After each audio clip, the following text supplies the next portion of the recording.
कटोरीचा Tux तिरका येत असेल तर ही ट्रिक नक्की फॉलो करा. कटोरीचा टक्स अजिबात तिरका येणार नाही. तर काय करायचं बघा, साइड पार्टला कटोरी जोडून घ्यायची. साइड पार्टला कटोरी जोडून घेतल्यानंतर कटोरीचं हे जे खालचं टोक आणि शोल्डरचा मध्य असं फोल्ड करायचं आणि नखाने असं प्रेस करून घ्यायचं. तुम्ही ते 2 पिना सुद्धा लावू शकता. यानंतर टक्सची उंची आणि टक्सची रुंदी टाकून टक्स टाकून घ्यायचा. टक्सला नेहमी डबल टिप मारून टक्स फोल्ड करून घ्यायचा आहे. तुम्ही बघू शकता कटोरीचा टक्स अगदी सरळ आलेला आहे. योकपट्टी किंवा क्रॉसपट्टी जोडल्यानंतर सुद्धा कटोरीच्या टक्स मध्ये काहीही चेंजेस होत नाहीत. कटोरीचा टक्स अजिबात तिरका दिसत नाही, अगदी सरळ दिसतो. हे बघा, योकपट्टी जोडल्यानंतर सुद्धा कटोरीचा टक्स अगदी सरळ दिसतोय.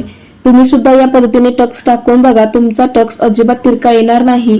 व्हिडिओ थोडा जरी आवडला असेल तर व्हिडिओला लाईक करा, शेअर करा आणि अशाच महत्त्वाच्या टिप्स पाहण्यासाठी चॅनलला नक्की सबस्क्राईब करा.